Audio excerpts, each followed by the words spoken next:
Ya, setelah melihat kondisi terkini di Banda Aceh, kita akan mengajak pemirsa untuk melihat bagaimana kondisi terkini di gedung DPR RI karena Komisi 4 ini baru saja memanggil Kementerian Kehutanan, Menteri Kehutanan Raja Juli Antoni untuk melakukan rapat kerja bersama. Silakan pemirsa.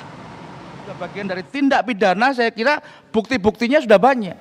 Pernahkah itu sampai ditarik semua alat-alat berat yang dipergunakan untuk melakukan tindak kejahatan?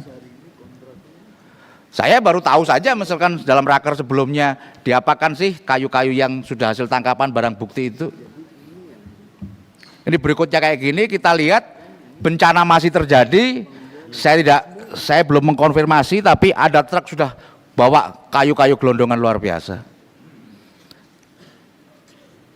Jadi terhadap orang-orang yang melakukan tindak kejahatan kayaknya sama sekali tidak takut dengan aparat penegak hukum, sama sekali tidak takut dengan Dirjen Gakum, kementerian, tidak takut dengan negara. Ini harus evaluasi. Karena bisa jadi mereka tidak takut, selama ini melakukan pelanggaran, toh hanya dicabut izinnya, toh hanya dianggap pelanggaran administrasi. Ini tidak tegas atau saya tidak tahu sedang ada apa permainan di balik itu. Kalau bicara soal kepastian, takut katanya ada perusahaan yang sudah melakukan pernyataan, oh enggak, kami semua legal. Ya kalau dari sisi normatifnya, itu memang tidak melanggar. Setahu saya, kalau bicara soal tujuan hukum itu, satu soal kepastian, yang kedua soal kemanfaatan, yang ketiga soal keadilan. Bagaimana ketika kepastian hukum berbenturan dengan keadilan? Bagaimana kepastian hukum berbenturan dengan kemanfaatan? Yang harus didahulukan menurut saya adalah kemanfaatannya. Kalau menurut Pak Yohan, Pak Yohan nggak ada. Dalam ilmu fikih ini berbeda. Hukum dapat diubah selama membawa kemanfaatan. Saya memahami bahwa ini rangkaian panjang lah, bukan berarti saya setuju Pak Menteri kemarin sudah ada yang bela, ini baru setahun jabat masa semua dilimpahkan. Mari kita buktikan itu, kita evaluasi seluruh kebijakan selama ini yang terjadi seperti apa.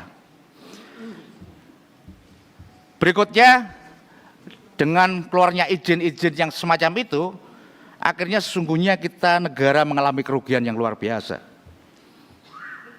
Negara untungnya hanya kecil, tapi kemudian masyarakat kita semua ruginya begitu besar.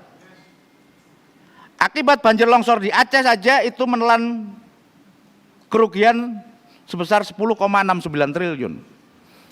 Sementara PNBP-nya, nanti dicek kalau salah, nggak sampai 1 miliar. Nah ini pengelolaan macam apa? Kita menyerahkan kayak gitu dapat duit 1 miliar, habis itu hancur buntung kita keluar 10 triliun. Apakah ini ke depan akan terjadi lagi? Saya tidak ingin ini terjadi, tapi potensinya sangat luar biasa. Kenapa? Karena tutupan-tutupan lahan, karena orang yang mendapatkan izin dan bisa melakukan deforestasi masih luar biasa. Oleh karena itu, saya juga melakukan kritik misalkan komitmen membenahi DAS ini, karena dari tahun ke tahun anggarannya menurun. Di ruang rapat kita dalam melakukan fungsi penganggaran kita setuju terhadap pengelolaan lingkungan yang berkelanjutan. Tapi ketika dibelajarkan saya melihatnya, ya ini tidak sebanding dengan persetujuan kita, dengan komitmen kita agar hutan ini kita jaga, apa yang kita miliki saat ini juga akan diwariskan kepada anak cucu kita. Dan terkait DAS ini misalkan kalau di DAS Singkil yang tinggal berapa, 33% atau berapa, apakah mampu ini nanti ketika ada banjir kembali dengan curah hujan di atas 300 mili itu menahan tekanan dari air yang ada. Berikutnya soal fungsi pengawasan. Yang kami potret selama ini fungsi pengawasannya memang tidak tegas, tidak melibatkan peran serta masyarakat, sehingga deteksi dini pun itu tidak akan pernah terjadi. Ada banyak perdebatan bagaimana mencari siapa sih pelaku ini, mulai dari citra satelit, mulai dari ketek kayunya, Tapi kan itu tidak simsalabim. Bagi orang-orang masyarakat pinggir hutan ketika pohon besar ditebang itu juga nggak mungkin langsung hilang, pasti akan ditumpuk dulu di pinggir-pinggir jalan, kemudian akan diangkut. Saya nggak tahu jumlah personelnya mau kurang atau gimana Pak Januanto, meskipun nggak banyak tapi kan sudah dikendarai trail, kita pernah.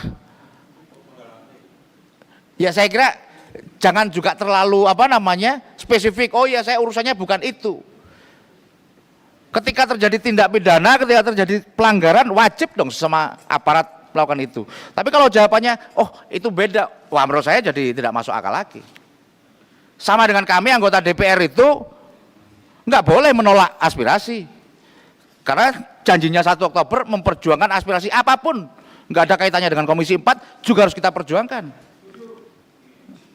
Bukan maksud saya nggak boleh lagi, mohon maaf Pak Dirjen, kalau oh itu beda gitu ya. Jadi janganlah ke depan alasan-alasan kayak gitu dimunculkan